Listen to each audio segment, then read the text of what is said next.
twisting your arm. Oh, God, this is a twisting your arm to Munson. I can't wait to tell people. Welcome to the Regular Menthol podcast, where we discuss kino movies. My name is Tate. My co-host is Chris. Hello, everybody. You know, we give a little thoughts on the movie, our experience with it growing up. Then we discuss specific scenes that we like, followed up with a little kino rating. Today's episode is on the movie Kingpin. Kingpin. Holy, don't get Munson, folks. Do not get Munson. 1996. You know what's crazy is I was looking at, the dates. I don't know why I started putting dates on these, but every movie we've done so far is from like the 95 to 2012 threshold. Isn't that wild? Yeah. Well, why is that? It's because no good movies have been coming out. That's true. No iconic movies. Like, we've had good movies that we've seen, right? Mm-hmm. Yeah. The Lighthouse, but no iconic movies that are the first ones you think of when you want to discuss movies. You know what I mean? Do you think it's like a nostalgia thing, or you think it's just a matter of truly no good movies have come out? It's probably a mix of both. Okay. But to answer your question, it's because no good movies are coming out. Like, there's nostalgia, but it's also because there's no good movies coming out. Now, that might be a bit harsh. Nah, yeah, they're good, but are they iconic, I guess? I don't know. I mean, we'll get to some of them eventually, I think. The newer ones. Well, I mean, the same, we were talking about it a little bit in the town, where I don't think there's been that many great movies that I've been dying to see. It's true, yeah. Since that period. It's funny because the other day I just Googled what's out right now. Mm-hmm. Just to see, because I had some downtime. I was like going to text you and be like, yeah, you want to go see a movie? And I looked what's out right now, and there's literally nothing out. Mickey 17 or whatever that is. It's been out for like 2 months. Is that any good? I don't know. But then aside from that, what movies are out? I meant to see that movie, but that's not one that I would be like enamored to go see in the movie theater. Yeah, you weren't excited for it. And now that you say that, it makes me think maybe it's just because movies, you could see them like a month later on streaming. That's true. That's a good point. Why go to the movie theater? That's a good point. Well, but the thing is, we'll get into it with this one is, the writing, just there's no movie that comes out now. We'll get into it, but the writing like Kingpin, what movie exists right now that reflects that? None, I would say, but I know where you're going with that, and the writing, I believe that they figured out they don't have to hire writers anymore. There you go, folks. Like, I guess the big movie that came out recently that caused a lot of hubbub was that Sinners. Yeah, that Sinners movie, but it's not a comedy. I guess what I'm saying is just specifically a comedy. Right? Yeah, I can't think of any. We'll get into this one specifically, like I said, because this from the same writer as Dumb and Dumber, and that whole era of comedies just has all this random shit that we're going to get into. But tell me about the description of this thing. What's this movie about? It's about a disgraced champion bowler who lost his bowling hand in a little bit of an accident, and he mentors an Amish bowling prodigy to win $1 million and save his Amish family farm. After the Amish prodigy breaks his hand and is unable to bowl in the tournament, it's revealed, plot twist, that the disgraced bowling mentor could bowl perfectly fine the whole time, even though he didn't have a hand. Anyway, he ends up losing the championship match, but in the end saves the day because of his sponsorship money. Sponsored by who? Trojan Condoms, the rubber man. Yeah, I mean, I saw this movie, I don't even know when, dude. Early 2000s. My brothers and I, so growing up, I got 3 brothers, and we had like one of these minivans where they just rolled out having the little TV in the top. So on either side, they would have these like compartments where you can open them up, typically like a VCR. Later years, we found out you can just stick a Sega up there and just play Sega on like long road trips, which kind of ruled. But you put a VCR up there and we're just watching these movies on repeat, like to the point at like nauseum. So my parents would get so pissed because we would just speak in quotes of these movies. So this one definitely has some quotable lines in it, but I would say probably early 2000s ish. I saw it. What about you? I had this weird, vague memory of watching this at school. But then I go back and I'm like, that can't be, because there's too much suggestive stuff in this movie. And if I watched it at school, it was some teacher made a mistake in not knowing what this movie was, which was possible. But this movie somehow like didn't resonate with me when it first came out. I saw it after it came, like right after it came out. And I knew about it. And people thought it was funny and everything. It wasn't until later in the 2000s when I went back and watched it again, I realized every scene in this movie has some extremely weird aspect to it. What do you mean by that? Oh, there's some just extremely random thing thrown in. Yeah, we'll get into that. What? But I that's like these 90s comedies where it's just that humor and it's just something random that happens. Yeah. All the time, and it's not even meant to make sense. It's like, I think, the point is to leave the audience scratching their head. It's like, what, dude, this was completely random. I'll give you a perfect example. I was thinking about this earlier. This movie is like a whole movie of, you remember in Happy Gilmore, when he's like, Happy, the gold jacket's yours, shooter's gonna choke. Me and my buddy used to quote that all the time. Happy, gold jacket's yours, shooter's gonna choke. It's super random. It's just thrown in. You're like, what? Exactly. That's what this whole movie is. There's just random stuff thrown in scenes, and you're like, what? It's insane. In this movie, in every movie, I love just goofy names. Like the writer is coming up, like they're thinking to themselves, what would be a really great name for this loser character? How about Roy Munson? Ernie McCracken. Ernie McCracken, Big Ern. The goofiest names. Ishmael Boorg. Yeah. It's so true, dude. Like these 90s comedies have the funniest names, and then 80s, 90s action movies have like the most badass names. Just case in point, you know what I mean? Look at like any Speed, like all these movies. Yes. They just have the most insane, awesome names. Again, not knocking on current movies, but the names just aren't as cool, I guess. I don't know. It's like, what's the most outlandish names we can come up with for characters? I was watching MacGruber the other day, randomly, and in MacGruber, he goes and gets all the wrestling actors are in it, and he builds a team up, and he goes through a list, and they're all just like extremely absurd names, like Tug, and like it's just weird stuff like that. But one of the things, like, you watch this movie and you realize how long Woody Harrelson has been doing acting. Mm-hmm. And you're like, wait a second. Woody was in Cheers for how many years? Oh, yeah. Yep. That was during the 80s, right? Yep. Like, he's been in this game for so long. And Woody, I look at him and I'm like, has he ever been young? He's an old boy. There's no question about that. It's because of his hair. It's because of his hair. But if you look at the beginning of this movie when he's young, like a young bowler, he's got a wig on, but they make him look young. And by the end of this movie, they make him look old. But to your point, he's a true old boy. You look at him in this movie, and then you look at him like in True Detective years later. Yeah. Which also has him in different time periods. Mm-hmm. And you're like, I think Woody looks like a 45-year-old man his whole life. Yeah. And he's like one of those those actors are like, he never ages. Except for Woody just perpetually looks like a 45-year-old man. He's so in a couple of years, it's a good look for him. But like in the 90s, it wasn't a good look. He's stuck in purgatory, man. But he's just such a good actor that he just got, all those roles in the 90s. But yeah, no, he's definitely a true old boy. No question about it. I was looking at, this is a Farrelly Brothers movie. Mm-hmm. And I was looking at all the other movies that they did. And we mentioned, they did Dumb and Dumber. Right.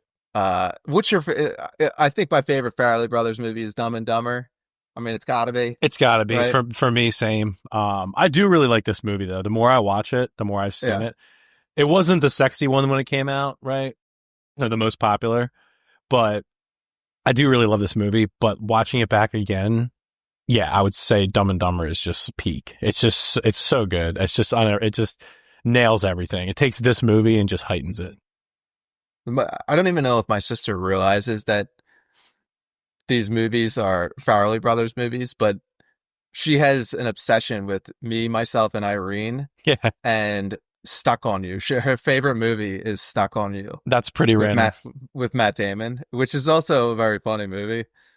But I just think it's funny. She would put she put Me, Myself, and Irene on at Thanksgiving one year. And my aunt, who's probably at the time 67 or something, what's this movie? And it's him just like hanging out with these black dudes, his brothers, and just like saying all this black stuff. She was like totally turned off and was like walked away. Like, what the hell? Well, let's get into some of these kino scenes here. Just the opening of this is funny to me. Because his dad's working at a gas station and it shows Roy. I mean, if you've seen the movie, you know, the whole getting Munson thing. And the kid just like hops the fence to go see his dad. He's like excited to see him. He just trips and just eats shit. It's like just the perfect way to start a movie because it's like all wholesome. And you're like, this kid's going to see his dad. And he just literally has this music coming out and it's all excited and just eats shit. Just throughout the movie he gets Munson. But it's funny because the dad immediately says, you know, he's like, go grab your ball. He's like, you know, Roy says, do we have time for a quick game before dinner? And he's like, why don't you go grab your ball? And then it just shows him in the backyard with this makeshift bowling lane with like wooden pins and a ball. It's just so random. It's funny. I mean, it makes me think, how does one become a pro bowler? How does one become the Michael Jordan of bowling? I mean, do you know anyone that was a bowler? Not really. And up? People who started taking up bowling when they were older, but not growing up, where it was like, oh, that's the kid who bowls, dude. Right? Where you have to, I would assume you have to live by a bowling alley and probably go regularly. Which, as another thing, when have you ever gone bowling in your life? Just kind of randomly, like on let's do this as a fun family thing or something like that, right? You're never going just hardcore, I'm going to practice every day and become the Michael Jordan of bowling. Dude. So how do you know you're not? Well, I can tell you how I know, because the times that I do go, I take it super serious. I even have it to where I spin the ball, right? Like a professional shot, but it's so inaccurate that I can hit a strike maybe like once a game, twice a game, but it has the look, but then half the time it's like going too far right and it goes into the gutter. But yeah, I carry like a solid 127 maybe. Yeah. It's one of those sports where you're like, how do you even get into this stuff? It's a great sport, but it's just hard to be good. Yeah. And then you got, more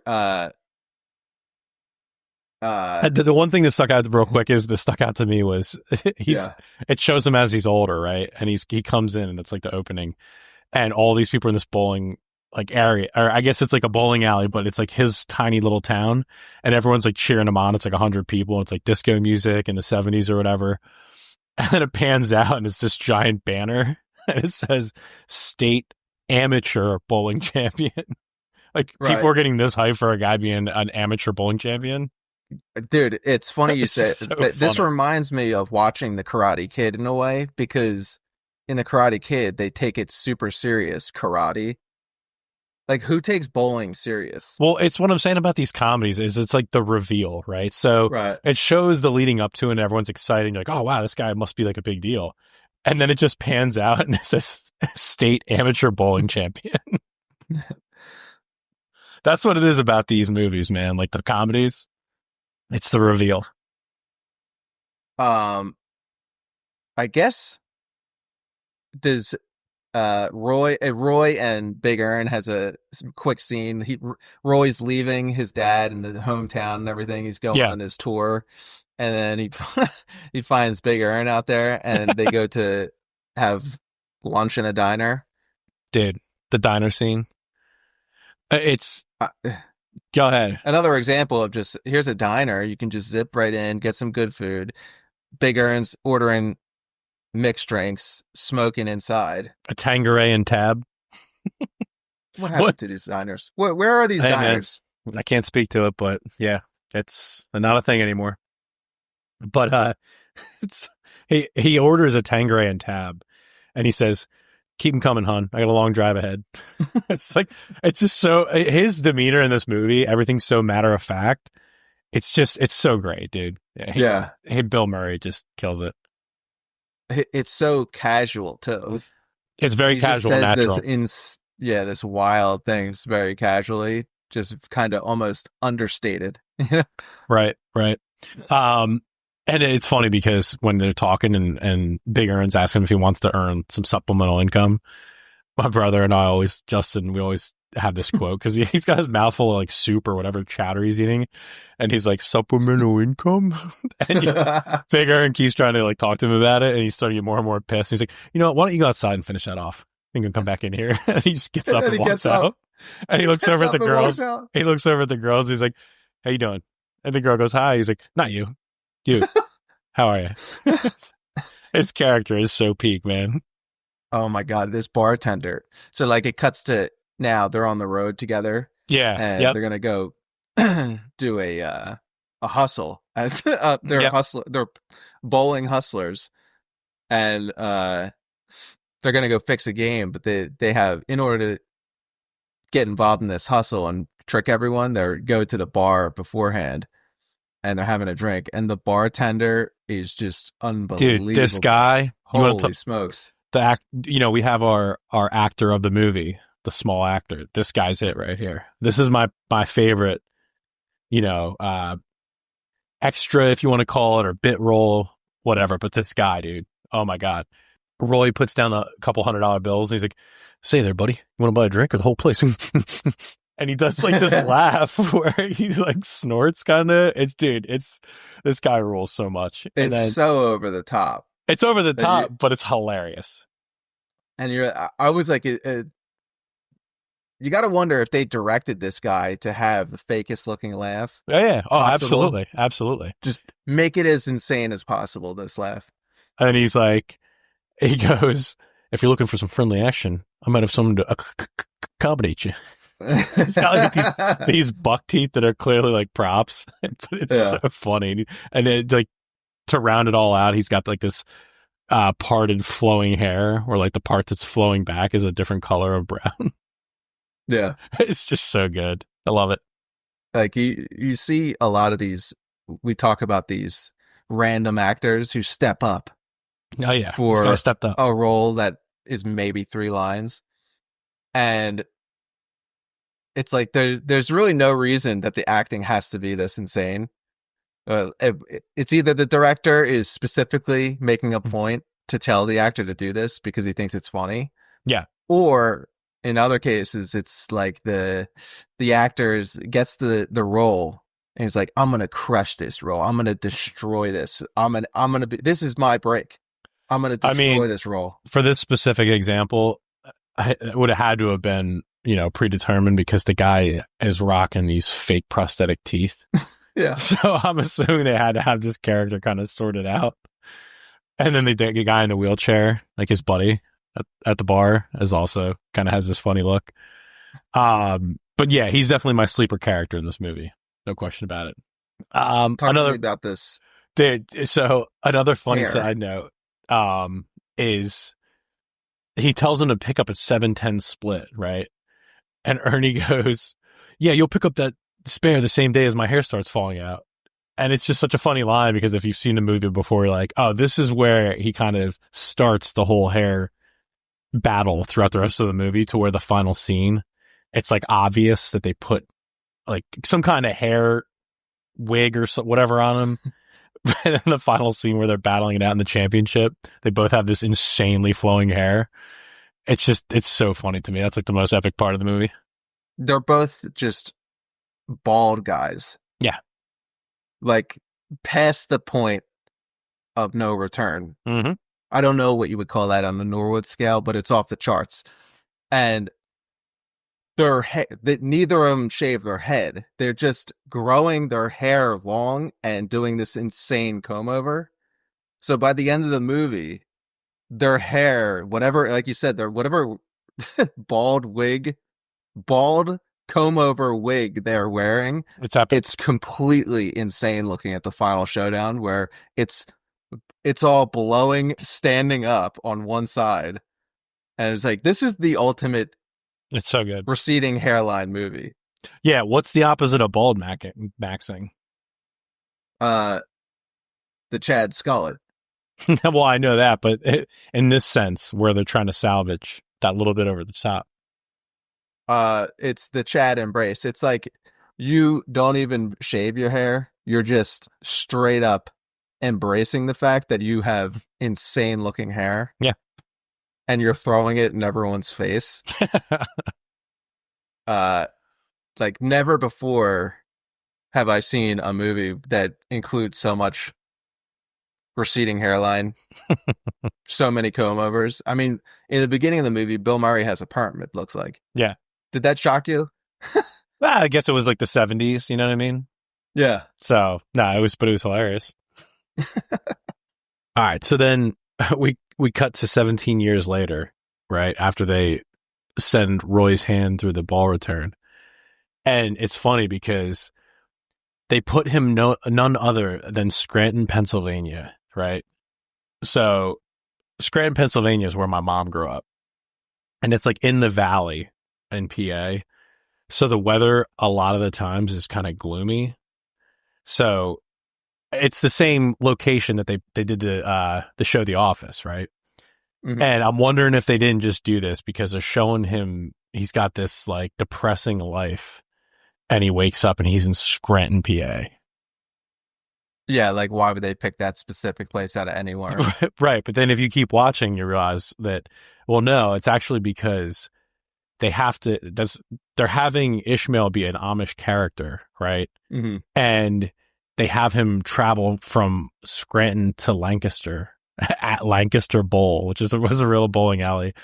And that's where he meets Ishmael. So it's really because, Lancaster, Pennsylvania. But anyway. Yeah, what's the most depressing place that's in a close enough radius to move? Apparently it's Scranton, PA. It's a major movie and a major show. Reference it. I don't know. I mean, this next part of the movie actually turned me off of this movie for so long because I was disturbed by it. What do you mean? Roy is living in this apartment in Scranton, and he's got this just kind of nasty, kind of gnarly, disgusting looking landlady. Oh God, yeah. Yeah. And he's behind on rent. And he does this whole thing to like save her life from someone robbing her, but it was all set up by him for $25. And she just walks in, the guy's in his apartment, so she figures it out. And so Roy's like, I'll do anything. She's like, oh, okay. And she's like, okay. And she bangs him. And dude, it's gnarly. It's just like super gnarly looking. They don't show it. Her leg. Yeah, they show the aftermath, and he's puking in a toilet. And she goes, oh, my little Roy toy. Yeah, she says my little Roy toy, and it's like, didn't she just hate him like 30 seconds ago? And then now she has this pet name for him. She's like, my little Roy toy. What is it about great sex that always makes me have to crap? It's just so funny. They made her look they made her look so bad, but she definitely kills it. There's so much smoking in this movie. Yeah. And with her, it's no different. She's just crushing cigs every time she's on camera, and her teeth are just disgusting. Like, dude. Brown. Super gnarly. Not even yellow. Brown. They're brown. Just disgusting looking. And then they show a shot where like she's putting on stockings or whatever, and her legs are all just like gnarly and blue. They're veiny. Yeah, they're like dark blue veins. Yeah, dude. I was so disturbed like legitimately disturbed by this, where when I was young, when I first saw it, that imprinted in my mind that I didn't like this movie. It's gray and depressing. I did like this was my impression of the movie was like 75% this scene, Jesus. and it just stuck in my mind. You hate your depressing And- movies. That's for sure. Well, this is just like I was like, ew, dude, this is kind of disgusting. And then I was I go back later and I was like, this is actually incredible, this movie. Yeah, it's hilarious. Then he goes to Lancaster Bowl and he finds Ishmael. Talk to me about that. Again, another just brilliant actor. This is what we were talking about, where they throw random stuff in. Roy must have some insane job where he's selling stuff to bowling alleys, and he goes up to the owner and he's like, hey, do you need this or that? And the owner is sitting there at the bar reading a magazine called Asian Brides. No explanation whatsoever. They just throw that in there and just it's super random, no explanation. But that actor is hilarious. The guy, he's been in a ton of stuff. Yeah, yep. And then it cuts. Ishmael is this Amish bowler that is bowling at his look is Bowl. amazing look. Unbelievable. I was like, and you want to talk about Randy Quaid movie? Well, Randy Quaid, I mean, you talk about crazy faces in movies and just comfortable on camera, just being him. It's Randy Quaid. But I would say no. And the only reason I would say no, I mean, he probably has, this is maybe the most face time in a notable movie. But I would say Independence Day for me. His character in Independence Day is just like so awesome. Again, many quotes from that movie growing up with me and my brothers, but definitely for me, I would say Independence Day, but he definitely is great in this movie. No question about it. It's funny because they say at some point that they're looking for him in the strip club later, and Roy's like, yeah, did you see like a guy that's blonde and big and dumb? Round about 45. So he's calling him 45 years old. Yeah. Yeah. And which is kind of alarming if you think about it. This is a 45-year-old man who they're basically saying, hey, act like a child. His very childlike demeanor in this whole movie. Very naive and childlike, I guess you could say. Well, he's Amish. The idea is he doesn't know any of this stuff. You know what I mean? The general world outside of the Amish community, if you will. But dude, it then cuts to, because Roy tries to recruit him to bowl with him, right? And it cuts to Roy showing up to their farm. He's dressed like an Amish dude, Brother Hezekiah, and he just opens his mouth and he has an Irish accent. It's just the way he delivers it is so good. It's like why? It's Brother Hezekiah, yeah. It's so and he funny. drops it. He drops it like almost immediately. It's so good, yeah. But so it's then revealed as he's there that the true objective of the movie is it's revealed that the farm owes like $1 million to these bankers. At what Amish people are taking out a bank loan? I didn't know the Amish dealt with banks. I don't think they do. It makes you like, did they just have this land forever? You would think, but are they paying taxes on these farms? It's a great question. So it begs a lot the of questions about the Amish I have. Well, yeah, but it just I thought that was funny because it's like we owe the bank's knocking on our door and they need $1 million for what? But also it's a lot of money, by the way. It's a lot of money. It's revealed this Rebecca girl that Ishmael likes, his girlfriend, right? She's hot. Are Amish women hot in your experience? I don't have any idea. Have you ever been to Lancaster? Yeah. You see the Amish people. You deal with them? Yeah, but you know what, dude? I've only seen them in like the buggies. I've only like driven by them. You've never been to like an actual Amish shop where you buy stuff and they have like foods and like goods and stuff? Oh, dude, it's pretty kino. You got to try that. I've had, and then also I've had, like, my parents got an edition, and I don't think this guy was Amish Mennonites or like Amish Light. Yeah. Amish Light. It's true. My parents got the same thing. They got a railing done by this dude, and he was Amish, and it was like done in a day, god tier level of construction. God tier. Yeah. Just still perfect to this day. I think I got that done like 10 years ago, 20 years ago. But yeah. But I can't tell you. I've never even like seen an Amish woman, except for like on a documentary online. So I need to do more research in this. What do they speak? They speak like Pennsylvania Dutch or something. Yeah.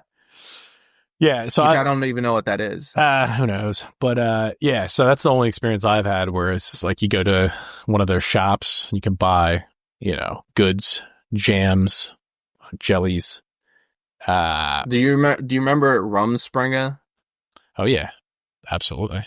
Like that's the only time I've seen an Amish woman was on some kind of like documentary about that, where they just take like a year off and do meth or whatever. I don't know that they take a year off and do meth. Well, they could, I guess, but the idea is, they have a period of time where they're allowed to go into regular society. And I should say regular, but they go into society and they're allowed to partake in these vices or whatever. And at the end of that period, they're allowed to decide if they want to come back or stay out. Rumspringa. Yeah. But yeah, from my understanding, the majority of them don't even do Rumspringa or partake in it. But who knows? I could be wrong on that. Part of me wants to indulge the idea of, man, maybe I should just become Amish. Go on. And then I'm like, no, because then I'd have to do carpentry all day. But maybe that would be awesome. I don't know. Exactly, dude. Well, it's what Randy Quaid says, or Ishmael. He's like, well, we do everything you do, 8-hour workdays plus 50% more. So it's 12-hour workdays. Which is then revealed why he told him his score that he averages like a 250 or 270. He's like, well, yeah, because I bolt 15 frames. It's so good. And then it cuts to after this, Roy convinces Ishmael to go with him. Yeah. And they're on the road, and this is like completely, I'm watching this, I was blown away. Roy he says something along the lines of, do you want to try smoking? Almost oh my God. It's hilarious. The guy, he knows he's Amish.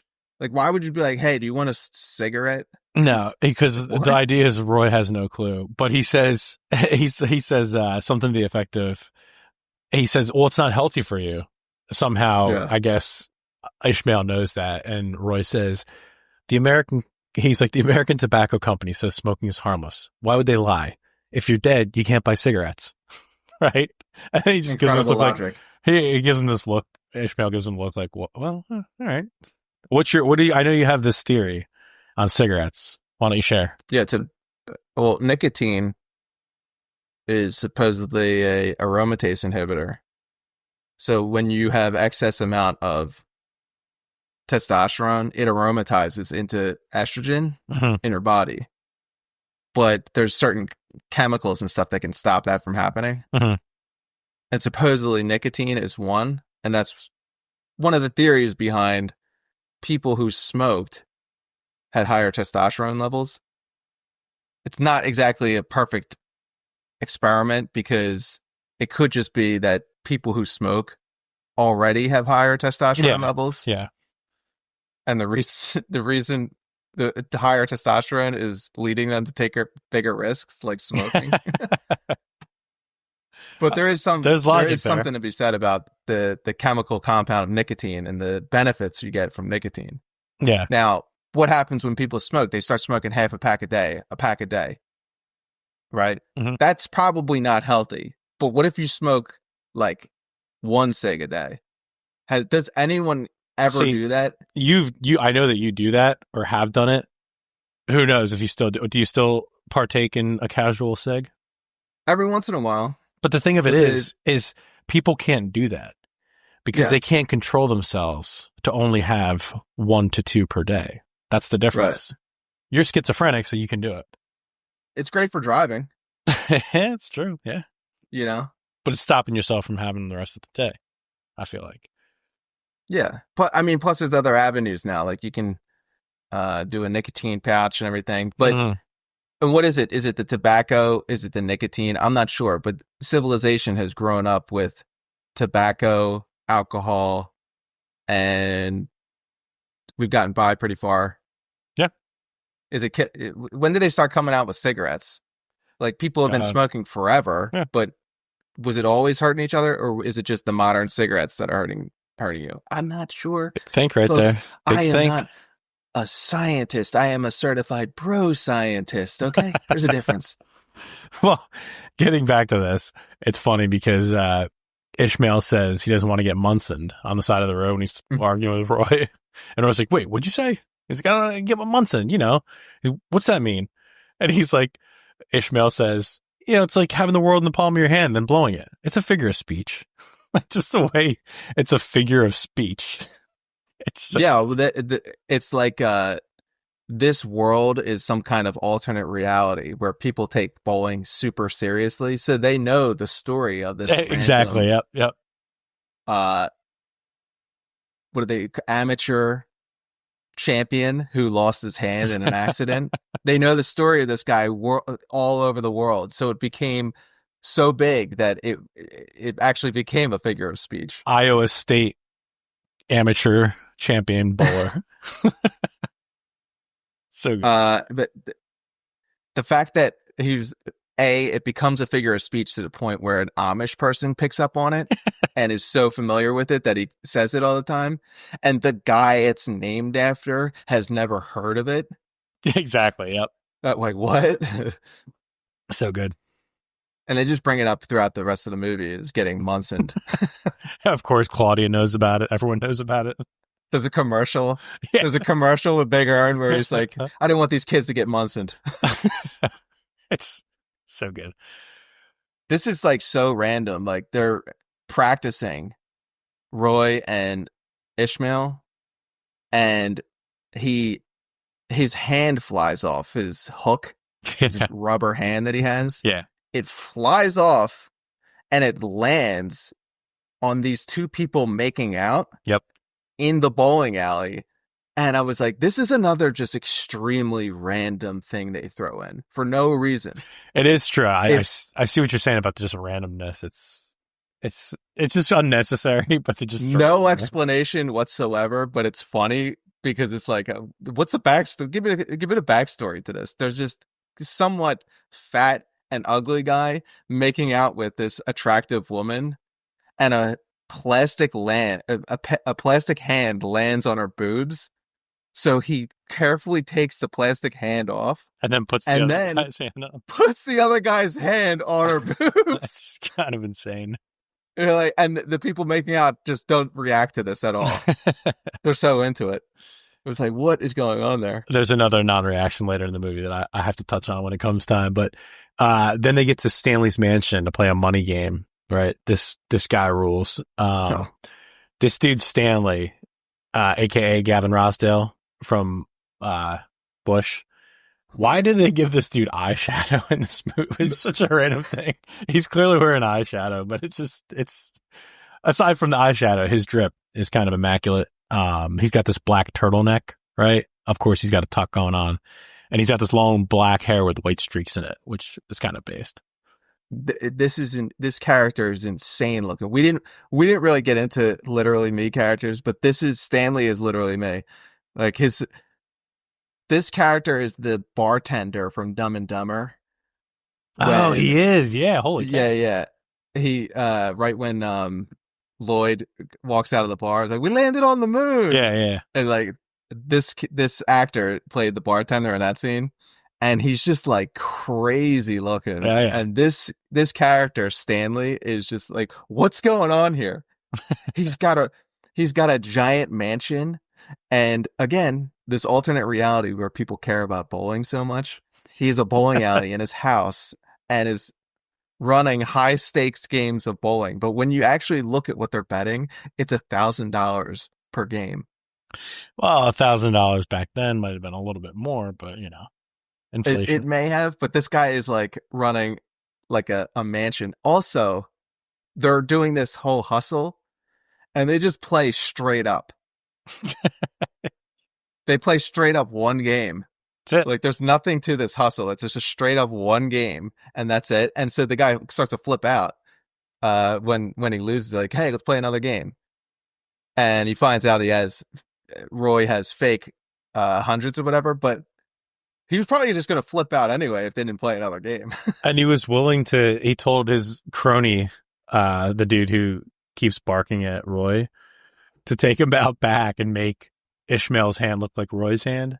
It's like, is this guy really going to risk it all? Like, this is a felony. You know what I mean? Over like $1,000. What, dude? For $1,000. For $1,000, that's it. This guy's got a house that's worth like $500,000. He's got a Porsche that he's driving, but he's worried about $1,000. It's alarming. But then they get away, right? And with the help of Claudia, and on comes this song rules. Superman by Goldfinger, later popularized in the movie or the game Tony Hawk Pro Skater 1, if you recall. Oh yeah, great. That's my era of video games. Mm-hmm.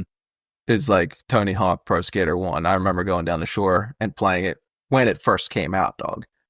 Oh yeah, I remember buying it. We were like, this is the best game ever. If you look up Superman Goldfinger on YouTube, there's an epic video of the song, but instead of like an actual video, it's just a picture of like the album where the lead singer is like making this face, but it's a totally just extremely low res picture. It has 14 million views and all the comments are like, Tony Hawk's Pro Skater. Am I right, guys? So they get away, right? And they're, I guess, eating lunch or something, if I forget. But Claudia says to Roy, she goes, it must be tough while you're spanking your monkey because of his rubber hand. And I'm like, what a line. Like, it must be tough when you're spanking your monkey. Yeah. Do you remember people saying this when you're growing up? Oh yeah, spanking your monkey. I've heard it before. I know I've heard this in like real life before, but I haven't heard it in like 30 years. Well, it's a peak 1996 reference. Yeah, Claudia, played by this actress Vanessa Angel, who played Lisa in the TV version of Weird Science, and she's extremely attractive. Yeah. Did you notice that when she talks, like she talks out of the side of her mouth? It's just kind of weird. Did you notice that? It's this weird, like, kind of, I don't know what you would call it, this mannerism that she has all the time. It's kind of weird, but either way. But so then this other chick at the restaurant grabs Ishmael to dance, right? And she's like, oh shit, it's my boyfriend Skidmark. Who I didn't realize this till literally today. Skidmark is played by none other than Roger Clemens, the Hall of Fame pitcher. Apparently the Farrelly Brothers have a bunch of sports stars of the time. Okay. Do little cameos in their movies. Yeah. And it kind of blew me away, not only because it was Roger Clemens, but because this is almost like a exact same character, the look of him, and the same kind of he's going to beat up my friend type thing going on as Seabass from Dumb and Dumber. It's the same exact scene. It's mirrored perfectly. The same trucker hat. 100%. The same vest. It's wild. That's all it was. Yeah. But it's funny because on a side note here, so Woody Harrelson has to play along and, Roy has to play along and, punches out Ishmael. He's like, you don't mow another guy's lawn, referencing basically Ishmael dancing with Roger Clemens' girl. But 20 years later, Woody Harrelson holds true to that ideology when it comes to McConaughey mowing his lawn in True Detective. And damn it, I got to respect this man's principles, I mean, I'm watching this movie today and I knew you were going to bring this up. I forgot about this and I'm like, mow another man's lawn. Wait, where did I hear that before? And I was like, oh my God, I knew you were going to say this. I In knew you were True gonna bring it Detective, up. he literally mows Woody's lawn. And it's just, he's like, you don't mow another man's lawn. But it's funny because McConaughey ends up banging his wife. But it's just, I caught that like right away. I'm like, God, I got to use this reference. And then this is like insane. Ishmael is just walking down the street, which happens a bunch of times in this movie. Mhm. He leaves the two of them, and this truck full of Indians. Yeah, dude. American what's going on Indians. here with this? Okay, I kind of got it when I saw it, but I had to look it up. But basically what was going on, it's this truck full of Indians drive by and throw a bag of like compost at Ishmael, and it hits his feet, and then the camera pans up and Ishmael's crying. He's got a tear coming down. Yeah. They're referencing this commercial that was on in the 80s. Okay. I think it was the 80s, maybe the early 90s. And the commercial is insane. It's this anti-littering campaign where this American Indian comes upon this litter, Right. and it pans up to him, and he's crying. I think I actually do remember seeing that at some point. Yeah, Not live because I was probably too young, but I do remember seeing that in like some clip or something. I do like kind of a recall this. wild premise for a commercial, But even more wild to put it in this movie. Yeah. Just And now randomly? they're Completely making random? a parody of it. Well, it's another thing that these 90s movies do, right? Is, for example, when Roy and Ishmael are flossing their teeth, and there's like these giant pieces of food stuck on Ishmael's floss, seemingly because he never flossed before. It's like these movies do this where they like overemphasize stuff. Yeah. Or when they go to the snake guy to try to find Ishmael, and it's clearly this prop snake that's like moving around. They're basically doing it by themselves, and it's clearly fake, but they just lean into it just to kind of give the point away. That's just the, I don't know if it's even genius, but just that trademark of these 90s comedies. And then so I mean, another thing that's funny in this movie is Ishmael is such a pushover in everything. He resists at first, and then all you have to do is just repeat your request to him. And he's like, okay. Yeah, and numerous times.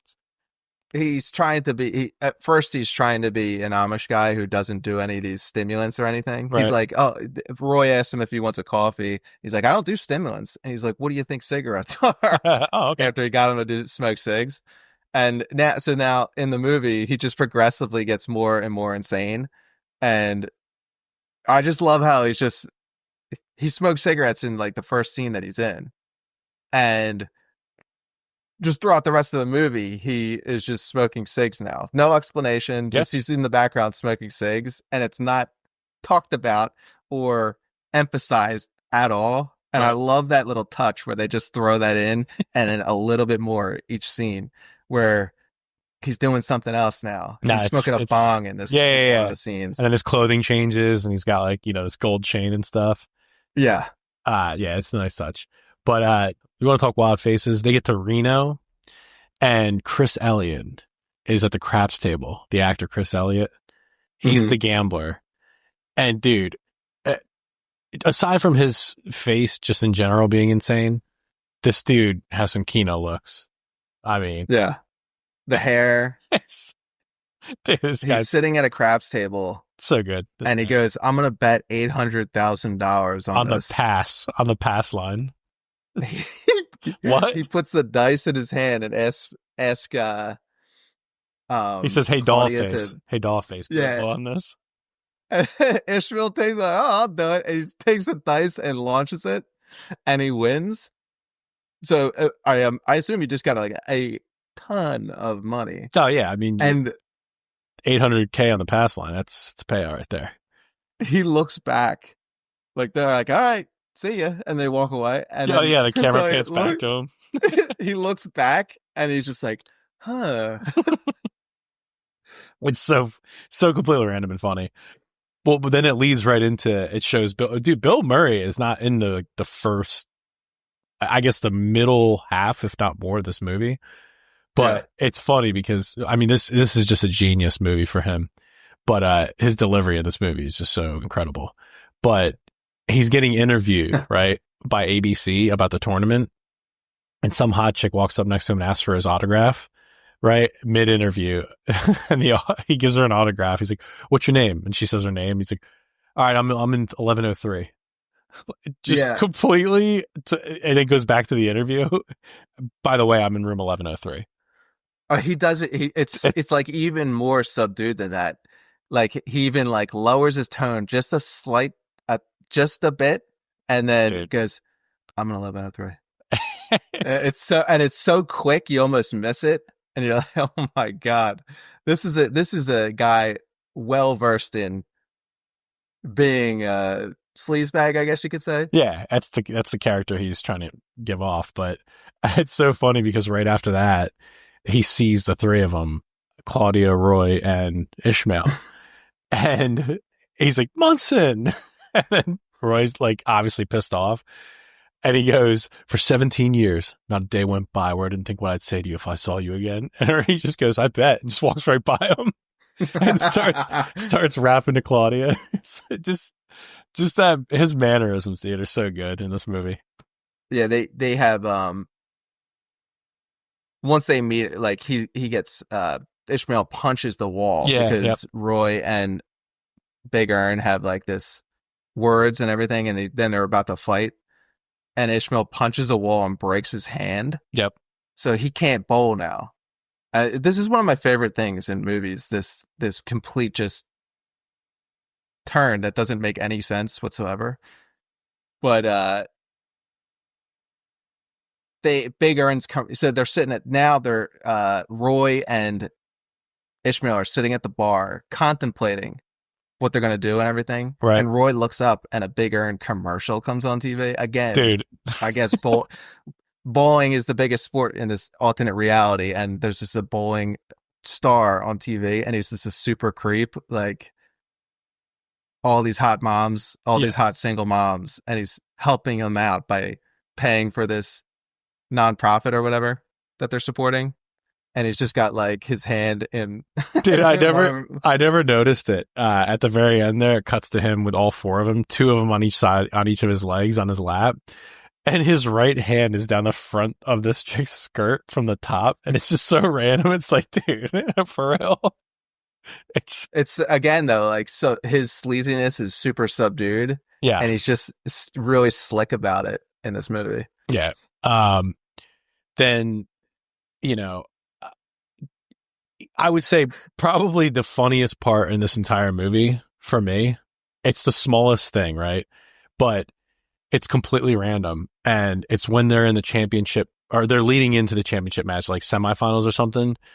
And Big Ern's playing some, like, I don't know, heavier set dude. And it's in between when he's about to roll. And Big Ern just takes his hand and puts it behind this guy's back of his shorts to like tuck his already tucked in shirt. And it's just so random that I just think it was the funniest shit. Yeah, this is like a really insane random thing. And I don't even know how this gets on film other than maybe Bill Murray was just riffing doing this. It has to be a riff because they're doing this as a montage. It's like the tournament montage where they're just showing a bunch of different clips of people bowling. And it has to just be Bill Murray being Bill Murray. And he's like, "I'm just going to stick my hand down the back of this guy's pants and he won't notice." But the guy doesn't look. So who knows? But I just think it's the funniest part of the whole movie. Yeah, like if you're listening to this and you have no idea what we're talking about, it's like he doesn't like stick his hand down the guy's pants. He just gets up. Sorry, it's like a small little tuck. He's going to like, "Oh, I'm going to help this guy," and just tucks in but the shirt's already tucked into the guy's pants. And then the guy who's bowling, I think he just does it as a psychological trick to like mess with this guy. Yeah, bowling. I would think so because he does it to Roy the whole movie. Right, but like it's such a weird, weird one, and the guy doesn't react at all. There's just zero reaction. Like the guy just touched my ass, but like, now I'm just. It'd be like, "Oh, thanks for tucking that in." This guy's just helping me out. He clearly felt it. It's such a weird non-reaction too. So good. I love there's we have to discuss this because I I talked to you earlier about it and I was like, did you see this? And you're like, I don't even know what you're talking about. I guess this might have been a deleted scene or something. I'm not exactly sure, but I'm watching the movie and Roy wins his first match, right? The montage that we were just talking about.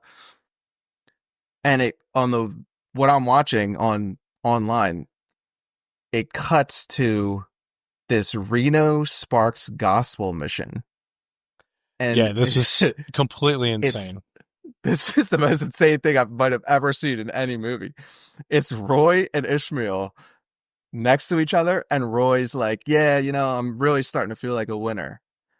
And then they turn around, and it's them, they're naked, and it's like 10 other naked dudes, and then these priests come in with a water hose. All right, you scumbags. And just turn on a hose and start spraying them. It's like, all right, you scumbags, turn around. It cuts right back to like the bowling alley. It's insane, just zero explanation whatsoever. I looked it up after I talked to you about it.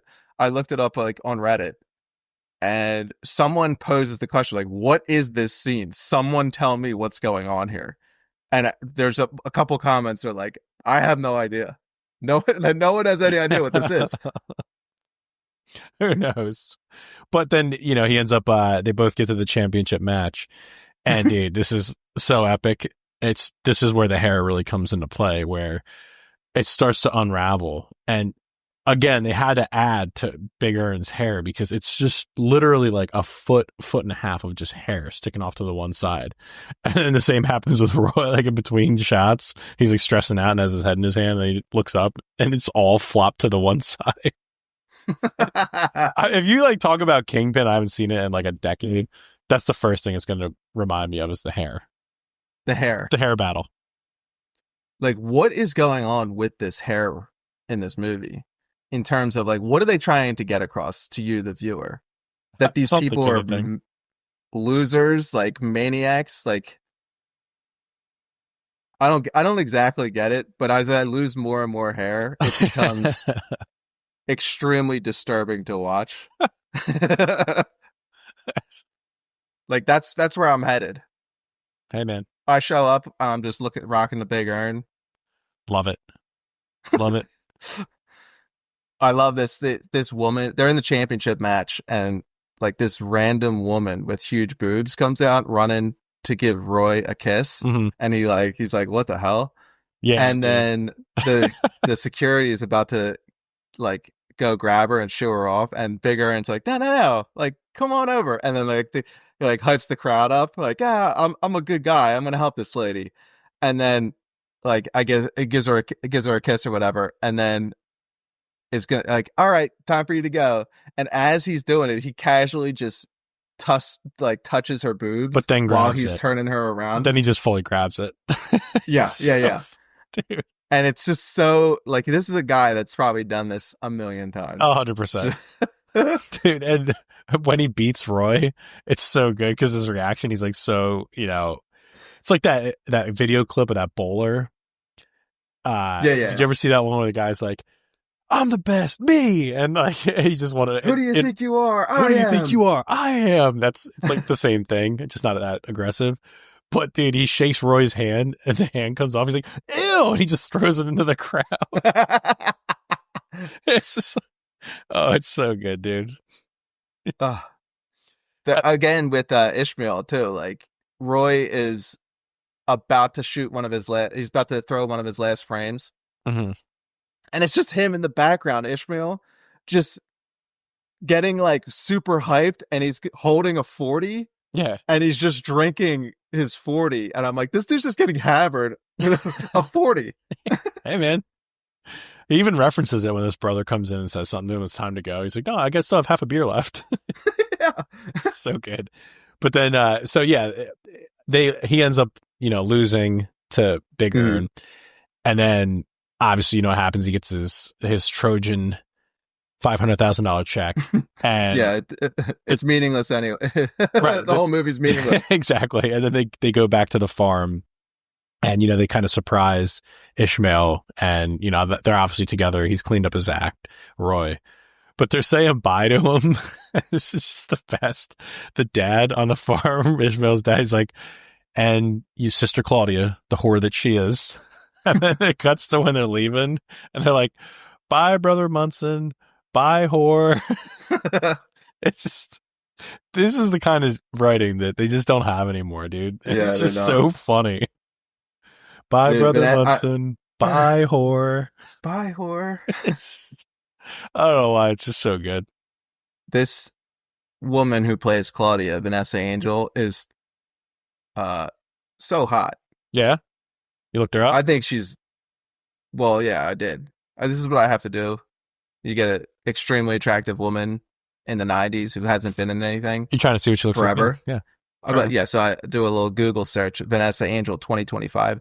Dude, she's still ridiculously hot. Like, I wouldn't be saying this. Trust me.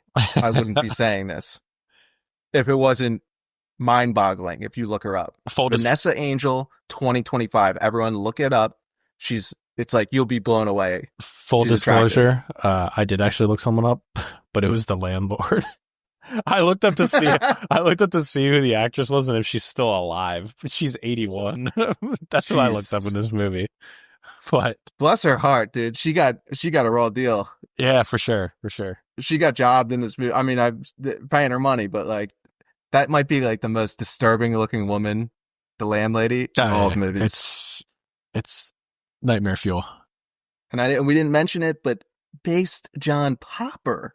Oh yeah, John Blues Popper. Traveler John Popper. Yeah, he's 2 roles in this movie. 2 roles. What's the 2 roles? 2 roles. He's the announcer, correct, for the bowling tournament, and then at the end of the movie when they go to the Amish farm and they play Blues Traveler go to credits, he's an Amish guy too. Dude, you know the crazy part about this is I've been on this Blues Traveler kick for a little bit. To even today, when I was driving my daughter to school and we were rocking out to Hey Anyway or But Anyway, the song that's actually in this movie, I was listening to it today. How crazy is that?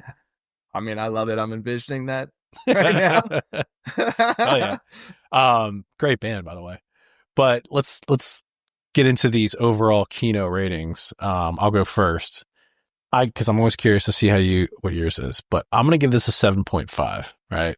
Mm-hmm. I don't think it's the best comedy. I don't think it's as good as Dumb and Dumber, but it is super hilarious to me. Insanely funny and random scenes, like we were talking about, just how everything's so random and just so many quotable lines that, nostalgia for me, but could have been better. I don't know, whatever. I'll call it a 7.5. What about you? Yeah, like I'll give this movie an 8. All right.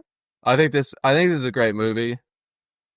And I didn't realize how much I like this movie until I watched it again. And the reason is because like every scene has some extremely weird random thing in it that I can go back and be like, dude, that is actually crazy that they put that in. That is wild. Yeah. Like we mentioned earlier, Roy sets up this guy to rob his landlady, and it's his friend. And the friend is in his apartment. He's like, you hit me with the hot coffee. You burned my face. And then he goes, hey, do you got a newspaper? He's like looking around. Do you got a newspaper? I got to take a dump. And I'm like, what, dude? What is he? And he's like, I got to read a newspaper. So then Roy hands him a bottle of shampoo. Yeah, he's like, read this. Lieu of not read this. He's like, I read that already. I was like, that is the most random, insane dialogue ever. But I was like, this movie is so good. Like, and then Bill Murray just absolutely over the top insane.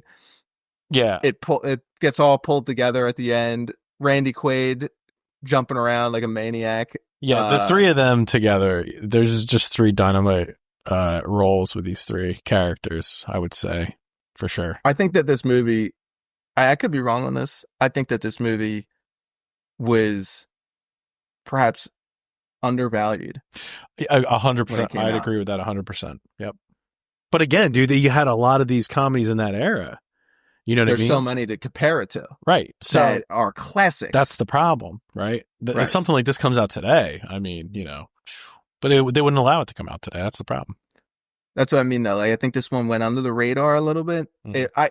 That's hard to say because I remember this movie and everyone loved this movie. Right. But they didn't love it to the level of like Dumb and Dumber, as you say. Exactly. Which I think is better. It was definitely not as popular. This is a top-notch comedy. Yeah. This is hilarious. This 100%. Movie. So, 100%. Yeah, I give it an 8. All right. Fair enough. There's another episode in the books for you, ladies and gentlemen. Kingpin. 1996. Oh, my. Catch you on the next one. See ya.